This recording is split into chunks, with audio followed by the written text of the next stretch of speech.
Fala galera, começando aqui mais uma aula sobre economia industrial e hoje vamos falar aqui de barreiras estruturais à entrada.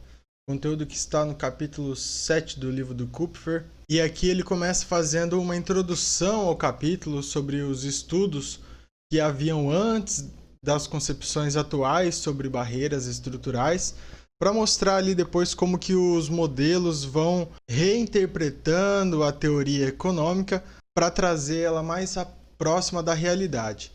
E aqui ele começa falando da concorrência no interior da indústria, onde até aqui a discussão sobre o funcionamento dos mercados enfatizou a concorrência que ocorre no interior de uma determinada indústria. O número e o tamanho relativo das diversas empresas que formam a indústria e a natureza das funções de custos associadas às atividades produtivas realizadas foram as variáveis utilizadas para explicar a lucratividade de um setor industrial. E lembrem que aqui, quando falamos indústria, estamos sempre falando de um conjunto de empresas. E dessa maneira, aquelas indústrias com um grau elevado de concentração seriam as mais lucrativas. Por isso a importância dos capítulos anteriores falando sobre a concentração de mercado. Inversamente, aquelas indústrias mais atomizadas, elas seriam menos lucrativas. Portanto, em uma situação de monopólio, é onde seria encontrado maior grau de concentração industrial, seria ali o limite superior da lucratividade, ou seja, a empresa que mais poderia lucrar. E por outro lado, aquelas estruturas em concorrência perfeita, ou seja, mais atomizadas, onde as empresas têm um mínimo poder de mercado, elas definiriam o limite inferior de lucratividade nula, ou seja, a condição em que o preço equivale ao custo marginal de produção. E é importante frisar que isso não quer dizer que as empresas nessa estrutura de mercado não dão lucro, mas elas dão lucro todas iguais e o mínimo possível. Então ela ganha só na margem dos produtos e ela também remunera os seus fatores de produção, tanto como o capital, o trabalho e a terra. Porém, aqui começa um contraponto, porque as análises anteriores não levavam em conta a existência de outras empresas atuando em outros setores. E daí ele vai citar aqui que estudos empíricos vão revelar que raramente o grau de concentração de economias de escala são suficientes para explicar a estrutura industrial. O tamanho mínimo econômico ou a escala mínima eficiente, que está descrita ali no capítulo 3, que seria um ponto ideal que as empresas deveriam produzir para tirar o máximo de lucro no mercado, ele quase nunca supera a casa dos 10% do tamanho do mercado. Assim como o crescimento dos custos médios de produção de fábricas com escalas subótimas geralmente é de pequena monta. E aí vem a questão, por que então a maioria das indústrias são concentradas? O autor ainda cita estudos que mostram diversas tentativas de se comprovar empiricamente essa hipótese de que a lucratividade de uma indústria ela é positivamente correlacionada com o grau de concentração. E esses estudos não tiveram muitos resultados conclusivos. E aí chega Joey Bain e vai dizer algumas ideias diferentes. E ele vai falar que principalmente que a determinação de preços e lucratividade vai estar relacionada à existência ou não de barreiras à entrada na indústria. E a principal deficiência nas análises estruturais baseadas somente em curvas de custos e na participação das empresas está no fato de que ela é desenvolvida sem levar em conta, pelo menos diretamente, a existência de outras empresas que atuam em outros setores da economia. Em uma economia formada por múltiplas indústrias, não parece razoável imaginarmos que elas sejam independentes entre si.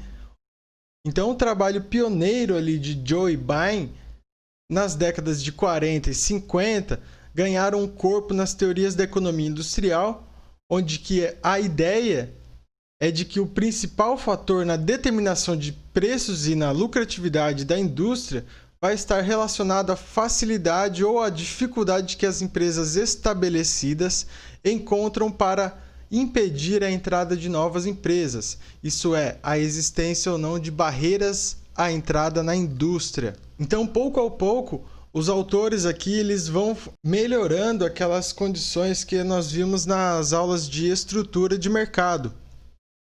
Porque por aquelas teorias clássicas, temos ali a estrutura de concorrência perfeita, de monopólio, e algumas das premissas que são importantes para desenvolver aqueles modelos, eles vão sendo contra-argumentados ao longo do desenvolvimento da teoria econômica. E por que isso é importante? Porque lá atrás, quando essas primeiras teorias de estrutura de mercado foram concebidas, a ideia de que uma empresa seria monopolista se ela tivesse uma condição de monopólio natural ou se ela tivesse uma estrutura de custos que fosse muito mais eficiente do que seus concorrentes. Ao longo do tempo, ela iria dominar o setor e acabar se tornando um monopólio. Porém, naqueles modelos de estrutura de mercado, uma das coisas mais importantes ali das premissas é o fato de haver perfeita mobilidade de capitais. E o que isso quer dizer? Quer dizer que se alguém vê que a minha empresa está dando mais lucro do que as outras do mercado, e todas as pessoas podem ver isso, porque outra premissa importante é a premissa da transparência, ou seja, todo mundo conhece o lucro de todo mundo e todas as empresas acabam tendo o mesmo lucro em todos os mercados. Então isso atrai novos entrantes naquele mercado e o aumento da oferta de produtos vai fazer com que o preço se reduza e dessa forma o lucro seria diluído entre várias empresas, assim não havendo tanta propensão à concorrência imperfeita ou à concorrência monopolista. E aí começam os entraves, né? Porque esses autores aqui na década de 40 e 50, eles vão começar a colocar outros argumentos, entre eles a diferenciação de produto e as barreiras à entrada. E aqui nós vamos explicar quais são os tipos de barreiras à entrada e vamos descrever aqui pelo menos 2 modelos citados aqui no livro para tentar ilustrar e justificar o porquê que isso acontece. Então, primeiro, alguns conceitos importantes. Existem 2 tipos de barreiras à entrada. Elas podem ser estáticas ou exógenas. E aqui elas decorrem de uma relação de preço e custo médio de longo prazo predominante na indústria, ou seja, é uma determinada empresa que trabalha num setor que tem custos que são elevados em relação ao preço. São aquelas barreiras que a empresa realmente não tem que tomar nenhuma iniciativa para colocar no mercado. Elas simplesmente decorrem da própria característica do mercado. Por exemplo, se a gente está trabalhando numa empresa que faz um serviço de mineração. Não são muitas empresas que fazem serviço de mineração porque os custos iniciais para começar um negócio desse são muito elevados. Primeiramente tem que haver um estudo muito intensivo e detalhado para saber aonde que a gente instalaria a nossa fábrica. Tem que comprar um maquinário muito pesado e muito caro também. Então são anos ali de depreciação e de financiamentos para que a gente consiga ter o nosso ponto de equilíbrio igual a 0 e comece realmente a dar lucro naquele mercado. Então esse tipo de barreira realmente são chamadas exógenas porque não depende da ação das empresas. Elas estão ali pelas próprias características do mercado. E outras barreiras à entrada que são estratégicas ou endógenas. E sempre que a gente fala endógena, está inerente ao modelo ou inerente ao sistema ou dentro daquilo que a gente está argumentando. Quando a gente fala exógena, é alguma coisa que vem de fora, que não depende da ação daquilo que está sendo estudado. Ou elas podem ser também de prevenção à entrada. Então elas assumem alguns comportamentos das empresas em relação a prevenir a entrada de novos concorrentes ou de mitigar aqueles que estão concorrendo dentro daquele mercado. Então, aqueles primeiros modelos de estrutura de mercado explicados nas primeiras aulas, eles não englobam principalmente esse segundo tipo de barreiras à entrada. Para eles lá, a única coisa que justificava uma barreira à entrada em um mercado e que poderia transformar a estrutura de mercado de uma concorrência perfeita para um monopólio seriam as barreiras estáticas ou exógenas, porque elas se baseiam na relação de custo e preço, né? Muitas vezes também em questão de royalties e patentes e a disponibilidade de matérias-primas. Já essa questão de barreiras estratégicas ou endógenas ou de prevenção à entrada já é uma coisa que a teoria está atualizando nesse momento em relação aos estudos clássicos. E aqui mais algumas definições de conceitos importantes: a diferença de concorrência real e concorrência potencial. A concorrência real, ela é limitada a cada mercado, isso é, ela é em função do número e do tamanho relativo das diversas empresas que formam a indústria. Ou seja, se você vende pipoca na rua, esse cara é o outro pipoqueiro que também já está vendendo pipoca na rua. Esse é o seu concorrente real. É aquele que já está ofertando produtos junto com a sua empresa. E também temos a concorrência potencial, que é a competição por lucros entre as empresas que já estão estabelecidas e as entrantes ou potenciais. Aí nesse caso é o seguinte: vamos supor que eu estou ganhando muito dinheiro vendendo pipoca e passa alguém que não tem uma empresa, mas vê eu ganhando tanto dinheiro com pipoca que fala assim: eita, eu tenho um capitalzinho aqui, eu posso investir e entrar nesse negócio, eu posso ganhar dinheiro vendendo pipoca igual esse cara aí também. Então é todo aquele cara que ele tem um dinheiro e ele pode entrar a partir daquele momento que ele vê que aquele mercado está dando uma oportunidade para ele ganhar dinheiro também, mas ele ainda não está no mercado. Então é o cara que tem o dinheiro e ele pode abrir um negócio similar. E pelo pensamento clássico, a concorrência seria um processo dinâmico, porque ele é caracterizado pela livre entrada e saída de capitais na indústria. Ou seja, a taxa de lucro é igual em todas as indústrias. Foi aquilo que eu mencionei ali no slide passado. Então, isso é a perfeita mobilidade de capitais. Se tem alguém com dinheiro que é da concorrência potencial, ele pode entrar naquele mercado sem barreira nenhuma. Se eu estou ganhando dinheiro vendendo pipoca e a minha pipoca não tem uma patente, ela não necessita de custos iniciais muito grandes, todo mundo pode ter acesso ao mesmo milho e a mesma panela que eu estou utilizando e pode vender nos mesmos lugares que eu estou vendendo. Então, qualquer um que tiver dinheiro pode entrar naquele mercado. Isso seria a perfeita mobilidade de capitais. E o fato da gente considerar aquela premissa de transparência e essa premissa de perfeita mobilidade de capitais junto, isso faria, pela teoria clássica, com que todas as empresas tivessem uma mesma taxa de lucro.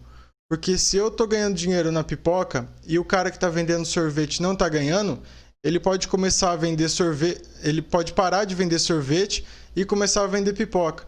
Aí, ao mesmo tempo que ele parou de vender sorvete, o preço do sorvete pode subir, porque a oferta de sorvetes diminuiu. E a demanda continuando constante, ceteris paribus, o preço do sorvete vai subir e vai melhorar a taxa de lucro para as empresas que continuaram vendendo sorvete. Já para quem está vendendo pipoca, isso acontece da forma oposta. Aumenta a oferta de pipoca, a demanda continua na mesma, ceteris paribus, o lucro da indústria de pipoca e da indústria de sorvete seriam igualados. E se essas premissas fossem válidas, a lucratividade maior do que a média dos seus concorrentes só seria válida por um certo determinado período de tempo. Se a indústria então apresenta lucros extraordinários permanentes, ou seja, se eu estou vendendo pipoca e estou ganhando muito mais do que os meus concorrentes, é porque eu não estou deixando aqueles caras entrar no meu mercado, aquela concorrência potencial entrar naquele meu mercado. E isso pode ser um indicativo de que existe alguma restrição na mobilidade de capitais. E aqui eu recomendo ver os trabalhos de Joseph Schumpeter. Nós iremos analisar mais à frente aí, em relação a aspectos de inovação, os trabalhos dele, porque ele é um pensador que pega o pensamento clássico e ele descreve principalmente os aspectos do empreendedor e como que o empreendedor acaba trazendo um desenvolvimento econômico. E ele também diferencia essa questão de desenvolvimento e crescimento econômico. onde o desenvolvimento acontece quando realmente a gente tem um ganho de bem-estar e produtividade dentro da empresa e não pelo simples crescimento natural do aumento da oferta ou da demanda. E ele vai descrever a inovação da seguinte maneira: vamos supor que eu estou aqui fazendo pipoca e de repente eu descubro um sal do Himalaia que deixa a minha pipoca muito melhor do que as outras. Ao passo de que eu começo a ganhar algum dinheiro a mais do que os meus concorrentes com a minha inovação, isso vai fazer com que as pessoas que vendem pipoca no mesmo lugar que eu vejam que eu estou ganhando mais e comecem a comprar esse sal do Himalaia, por exemplo. No primeiro momento, onde só eu vendia pipoca com sal do Himalaia, eu tive lucros extraordinários permanentes. Porém, quando todo mundo começa também a vender pipoca com o mesmo sal e as pessoas veem aquilo de uma melhor maneira do que o sal antigo, o meu preço volta a cair para o preço de mercado e todo mundo volta a ter o mesmo lucro. E a seguir são apresentados alguns elementos básicos de um problema de entrada. Primeiro, as empresas estabelecidas, que são as empresas que já atuam naquela indústria considerada. As empresas entrantes ou potenciais são qualquer capital interessado em atuar naquela indústria analisada. E ele tem um número indefinido, tem também uma fila de entrantes que são ali às vezes as mais favorecidas em relação às menos favorecidas, ou seja, aquele cara que já está com dinheiro e já tem o know-how para entrar naquele negócio, em detrimento daquele cara que tem um pouco menos de dinheiro e já não tem tantas habilidades para entrar naquela indústria. Também o conceito de incentivo à entrada, que quer dizer ali a possibilidade de uma nova empresa vir a se estabelecer na indústria e obter lucros extraordinários por um certo período de tempo. E para terminar alguns dos conceitos aqui, sempre que falarmos de entrada em uma determinada indústria, estamos falando de uma adição líquida de capacidade produtiva à indústria por uma nova empresa. E aí vamos excluir a expansão de uma capacidade produtiva da empresa estabelecida, ou seja, aquela empresa que só aumentou um pouco a sua linha de produção, nós não consideraremos uma entrada. E também a entrada via fusão ou aquisição de uma empresa já estabelecida também não adiciona elementos à capacidade produtiva total da indústria. E seria uma saída quando houver uma eliminação permanente por um certo montante da capacidade produtiva da indústria, como o encerramento de atividades de uma firma. Então, algumas definições importantes aqui. E essa talvez seja a mais importante do capítulo todo. O que é uma barreira à entrada? Nada mais é do que qualquer fator que impeça a livre mobilidade de capital para uma indústria no longo prazo. Ou seja, ela vai tornar os lucros extraordinários ou lucros supranormais possíveis e permanentes. A ênfase aqui é sempre no longo prazo e na concorrência potencial. E existem 4 grupos de definições importantes aqui a serem mencionados. Primeiro, que qualquer condição estrutural que permita que as empresas estabelecidas possam praticar preços superiores aos competitivos sem atrair novos capitais. Existem barreiras à entrada se há custos incorridos pelas entrantes que não foram desembolsados pelas empresas estabelecidas quando elas iniciaram suas operações. Somente há barreiras à entrada se é possível configurar vantagens competitivas atribuídas exclusivamente à existência da empresa, a relação com o First Mover Advantages e a motivação teórica à prevenção estratégica. Quando ele fala aqui do First Mover, ele está querendo dizer daquela empresa que tem uma vantagem por ser a primeira a ofertar um determinado tipo de produto, normalmente aquela empresa mais tradicional em um determinado setor. E por último, para haver barreiras à entrada, é necessário, além de diferenciais de custos, que esses impliquem em distorções na alocação de recursos do ponto de vista social. E aqui o primeiro modelo para mostrar aqui como que as barreiras à entrada podem funcionar é o chamado modelo de preço limite. Nesse modelo, se as empresas estabelecidas têm alguma vantagem em relação às empresas entrantes, existe uma faixa de preços tal que é possível elas obterem lucros positivos, mesmo que não seja o máximo de lucro, e ao mesmo tempo em que nenhuma entrada seja incentivada, ou seja, ela cobra um preço limite ali, onde nem é tão lucrativo que eu atraia novas empresas e nem é tão baixo que eu não tenha lucros supranormais. Então, o preço limite seria o limite superior dessa faixa de preço, que vai permitir às empresas estabelecidas um certo nível de lucro de forma permanente. E a condição de entrada E, descrita por Joe Bain, vai ser sempre uma margem sobre o custo médio de longo prazo que as empresas estabelecidas podem incluir no preço sem atrair as entradas. E ele descreve isso algebricamente por essa formulinha, onde PL é o preço limite e PC é o preço competitivo. E podemos ver que esse preço limite ele vai ser igual ao preço competitivo mais uma margem de lucro, como se fosse um markup, uma taxa ali incluída. E em relação a E, podem prevalecer 4 situações possíveis, mas que não são necessariamente constantes. Primeiro, a entrada fácil, onde as empresas estabelecidas elas não têm uma vantagem de custo. A entrada ineficazmente impedida, onde as empresas estabelecidas têm pouca vantagem competitiva e preferem maximizar o seu lucro, mesmo que isso incentive a entrada de novas empresas. E isso também pode estar associado ao longo do período de maturação do empreendedorismo, aqueles que estão retardados à entrada.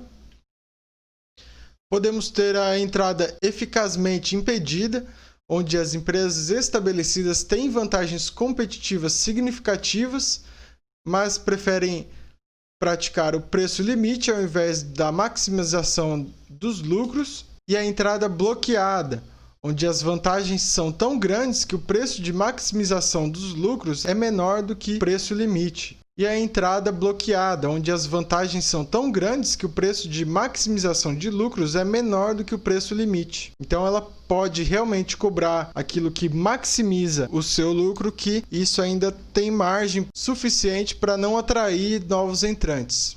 Aqui no quinto tópico do capítulo, vamos falar sobre as barreiras estruturais, que são elementos presentes na estrutura da indústria que podem constituir fontes de barreiras à entrada. São elas a existência de vantagens absolutas de custos, a preferência dos consumidores, a estrutura de custo com significativas economias de escala e elevados requerimentos de capital inicial. No primeiro item, falando sobre vantagens absolutas de custos, ele vai descrever que elas ocorrem quando o custo médio de longo prazo das entrantes é superior ao das empresas estabelecidas em qualquer nível de produção de um determinado bem homogêneo, ou seja, aquele bem que é igual para qualquer empresa que produza naquele setor. Então vejam ali que o custo médio de longo prazo da empresa B ele vai ser maior do que da empresa A em qualquer ponto do gráfico. Ou seja, a empresa que está estabelecida, ela sempre vai cobrar um preço limite tal que não compense para a empresa B entrar naquele mercado, porque ela vai entrar e vai ter prejuízo. E quais são as fontes de vantagens absolutas de custos? Primeiro, temos ali melhores condições de acesso a fatores de produção, principalmente tecnologia, recursos humanos e naturais, como patentes, técnicas mais eficientes, acesso à matéria-prima com menor custo de exploração e transporte e melhor qualidade, recursos humanos mais qualificados. Pode ser também pela acumulação de economias dinâmicas de aprendizado, ou seja, aqueles funcionários que vão sempre aprendendo, e o know-how é importante nesse tipo de fundamento, né?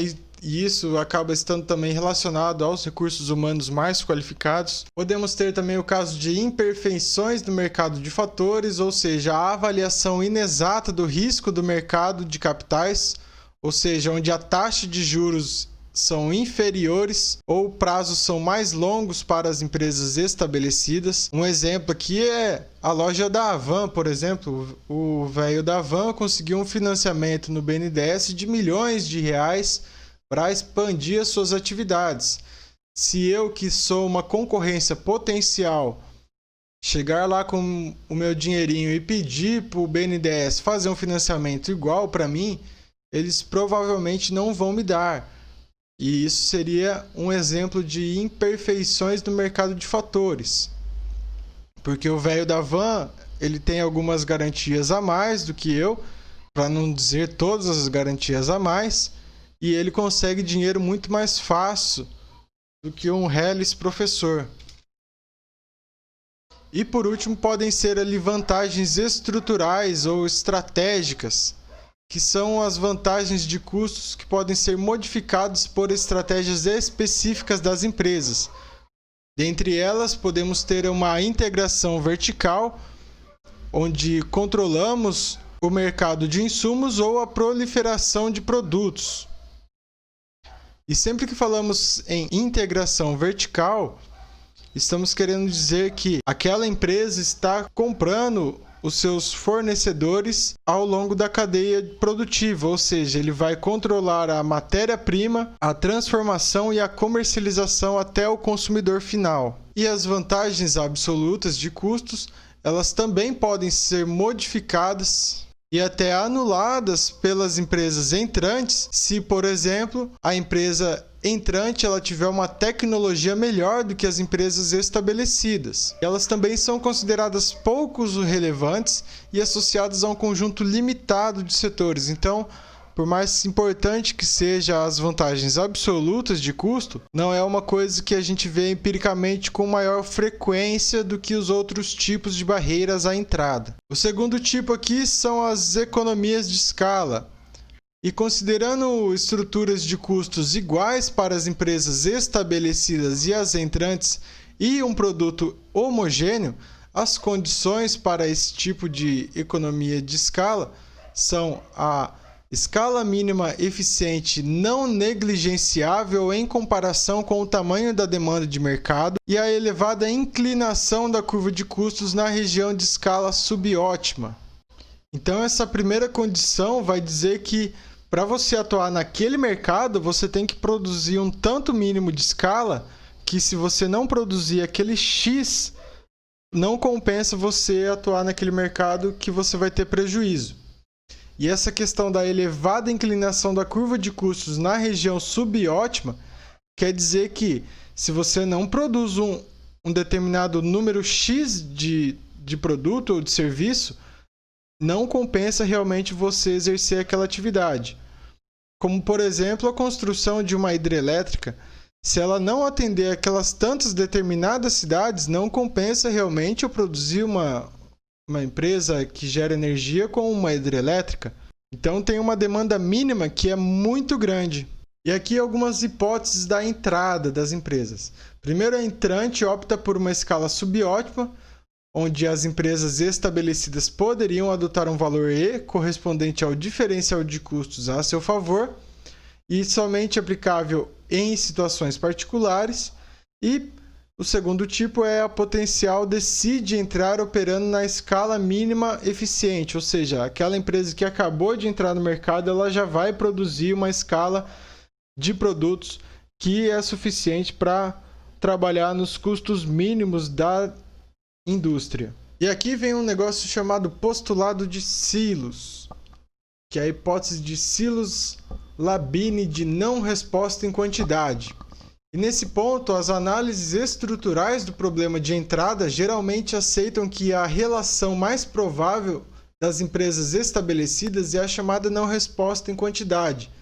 Denominada posteriormente como postulado de silos, a manutenção da quantidade produzida pelas empresas existentes implicará, no segundo período, em um excesso de oferta na indústria que, por sua vez, irá decretar a queda do preço pós-entrada, ou seja, haverá um nível de preços pré-entrada capaz de proporcionar às empresas estabelecidas maior lucratividade positiva, mas que irá reduzir-se para um nível pós-entrada incompatível com a obtenção de lucros pela empresa entrante. Ou seja, dado que um determinado mercado tem uma quantidade de 100 produtos demandados e esses 100 produtos são ofertados por todas as empresas que estão ali já presentes na indústria, quando uma nova entrante entra na indústria, essas empresas que já estão lá dentro, elas não diminuem a sua produção, elas continuam produzindo 100 e essa empresa entrante vai produzir mais 10, por exemplo. Dado que a demanda não diminua e a oferta aumente, o preço pós-entrada seria menor do que o preço pré-entrada. Isso traria dificuldades às empresas entrantes que, porventura, não conseguiriam trabalhar, então, na escala mínima eficiente, ou seja, naquele ponto ótimo onde o capital vai remunerar ali os fatores de produção daquele tipo de negócio. Então, as empresas vão manter ali a quantidade produzida e o excesso de oferta vai causar a queda no preço pós-entrada. Nesse caso, o valor E, que é o grau de barreira à entrada, ele será tanto maior quanto for a redução esperada no preço.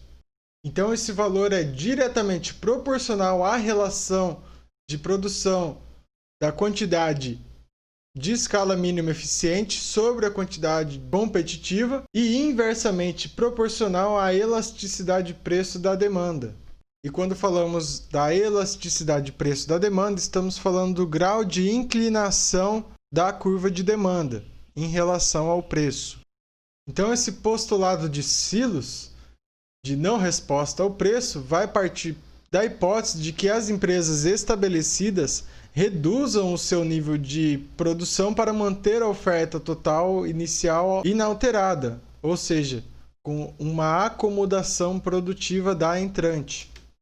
A pura existência de economias de escala não impõe à entrante nenhum custo em que a empresa estabelecida não tenha ocorrido quando iniciou a sua operação. Por isso, não é aceita por Stigler como fonte de barreiras à entrada.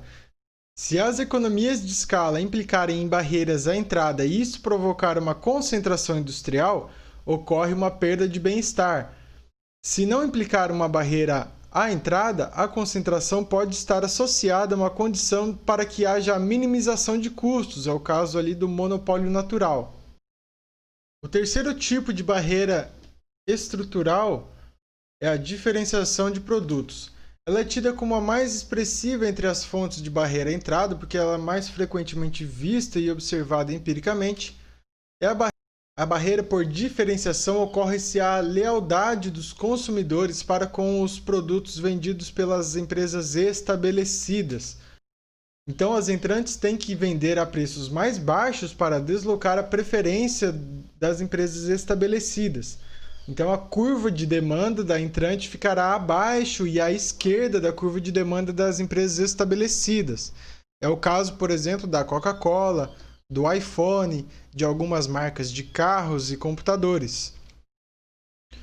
Ou a segunda situação que podemos ter é que as entrantes têm que incorrer a gastos superiores de publicidade para divulgar uma nova marca, e há vantagens de custos para as firmas estabelecidas, senão não tem como fazer isso aí, né? Então, o custo médio da entrante vai ser igual ao custo médio da estabelecida, mais o custo médio de penetração no mercado. E só assim as estabelecidas poderiam cobrar um sobrepreço permanente. Então, é o caso que a gente vê nessas empresas de carros chinesas. Elas vêm para o Brasil tentar vender aqui em novos mercados, diversificar as suas fontes de receitas, mas elas carecem de credibilidade dos consumidores brasileiros. Então elas têm que investir pesado ali nas propagandas para conseguir vender igual as empresas que já estão estabelecidas aqui no Brasil. O grau de barreira à entrada devido à diferenciação, de modo geral, depende de características do produto, do esforço de venda imposto pelas empresas estabelecidas e da natureza dos métodos de distribuição. E nesse caso, podemos até ver os casos dos marketplaces, que são as grandes empresas que vendem produtos de outras empresas na internet, e melhorar a questão de distribuir os seus produtos de maneira mais eficaz. Como, por exemplo, a Amazon, que traz um serviço em outros países em que você recebe sua compra em menos de 24 horas. A eficácia do impedimento à entrada com base na diferenciação de produto ela é reduzida ou anulada quando a entrante é uma quase empresa ou uma subsidiária de uma empresa que detém os produtos de marcas conceituadas em mercados de outros produtos, né? Ou seja, é uma empresa que está ali em diversificação ou em regiões de diferentes ali, o caso das empresas transnacionais. Ou seja, se a Canoa Sherry vai vender um carro aqui no Brasil, ela com certeza vai ter que fazer uma publicidade mais pesada para tentar ganhar a lealdade do público brasileiro. Agora, se a Apple, que é uma empresa já consolidada aqui no Brasil, já tem diversos consumidores, resolve fazer um carro, a lealdade desses caras que compram o celular da Apple pode passar para a venda de carros, ou seja, para a subsidiária da Apple. O grau de barreiras à entrada devido à diferenciação, e aí nesse caso ocorre o fenômeno conhecido como transbordamento ou spillover, ou seja, aquela credibilidade da empresa já estabelecida em outro setor acaba tornando ela, a sua subsidiária, entrante em outro setor com mais credibilidade. E por último, os requerimentos iniciais de capital. As barreiras de capital surgem como consequências de elevadas escalas mínimas eficientes em termos absolutos, mas não necessariamente grande em relação ao tamanho da demanda. Elas são um reflexo direto da dificuldade de financiar grandes volumes de capitais requeridos. E elas também podem estar associadas às barreiras de custo, se estiverem principalmente associadas a imperfeições no mercado de capitais, e aquela questão da mobilidade de capital, de que algumas empresas elas podem entrar em um determinado setor, podem atuar em uma determinada indústria e outras não. Outras têm mais facilidade, outras não têm. E também aqui existe a relação dos elevados requerimentos iniciais de capitais estarem associados às barreiras à saída. Ou seja, já tem uma barreira para você entrar, agora tem uma barreira para você sair. Então fica mais difícil ainda da pessoa que é uma concorrência potencial, daquele capital que está ali preparado para investir em algum lugar, dele entrar nesse tipo de mercado. E essa relação é conhecida como custos irrecuperáveis ou sunk costs, que é aquele custo que você não tem como reverter ele se a empresa falir. Ou seja, vamos supor que eu construo ali um restaurante e o meu restaurante funciona por alguns meses, mas depois ele fecha. Tem coisa que eu consigo vender, como acessórios de cozinha, fogão, geladeira, mesas, cadeiras, talheres.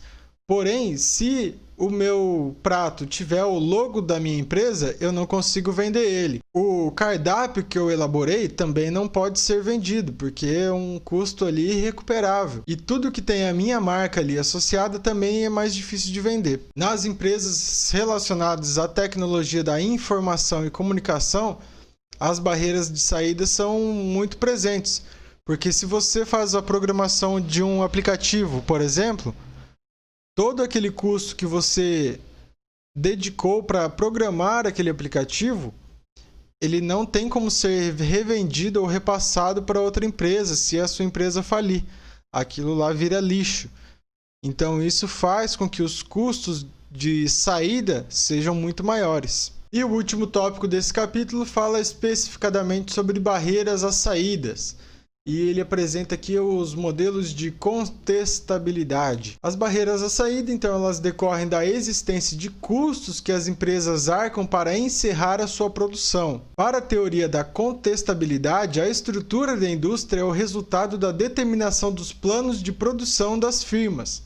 O equilíbrio é assegurado pela livre mobilidade de capital no sentido clássico. O que importa é a concorrência definida pela existência ou não de custos irrecuperáveis significativos para a empresa entrante. Então, a configuração factível ocorre quando todas as empresas da indústria atendem à totalidade da demanda sem incorrer prejuízos. E essa teoria da contestabilidade ela ganha corpo no início da década de 80, e ela representa uma hipervalorização da competição potencial diante da competição real. Para essa teoria, a estrutura e a conduta pouco importam porque o desempenho é consequência básica dos mercados. E nesse caso, em função ali dos custos irrecuperáveis. Então a estrutura da indústria ela vai ser o resultado da determinação conjunta desses planos de produção. Então nesse caso, o importante das teorias de mercados contestáveis é a concorrência definida pela existência ou não de custos irrecuperáveis significativos para a empresa entrante. E segundo essa teoria, uma configuração industrial é factível quando todas as empresas da indústria atendem à totalidade da demanda sem incorrer em prejuízo, o que depende somente da extensão de mercado, da técnica e dos preços dos fatores. Uma configuração industrial é sustentável quando, além de factível, não há um plano possível para uma empresa entrante que lhe forneça lucros com preços e quantidades que vigoram no mercado atual. E nesse caso, a indústria pratica preços tais que o preço e a quantidade da empresa entrante, menos os custos totais de produção das empresas estabelecidas. Nesse caso, a indústria pratica preços tais que PE vezes PE, que é o preço e a quantidade, menos os custos totais da produção das empresas estabelecidas, são menores do que os custos de entrada.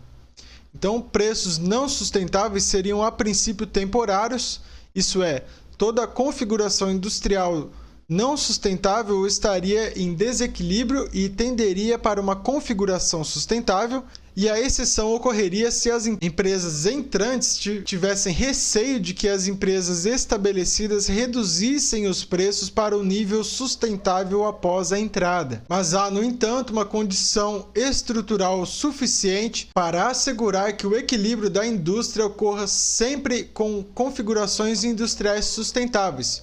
O mercado perfeitamente contestável, isso é, quando a entrada na indústria é livre e reversível, sem custos. E nesse caso é necessário haver a ausência de barreiras à entrada, segundo Stigler, e a ausência de barreiras à saída, ou seja, custos irrecuperáveis nulos. E essas condições permitem a competição do tipo guerrilha, capaz de disciplinar as decisões de preço das empresas mesmo no monopólio natural. A teoria da contestabilidade, como amplamente reconhecida, apresenta algumas limitações conceituais no que diz respeito à definição do monopólio natural, e principalmente quanto à hipótese implícita, que é pouco geral, e de que os preços se ajustariam mais lentamente do que as quantidades. E fechamos por aqui, muito obrigado por chegar até aqui e até a próxima aula.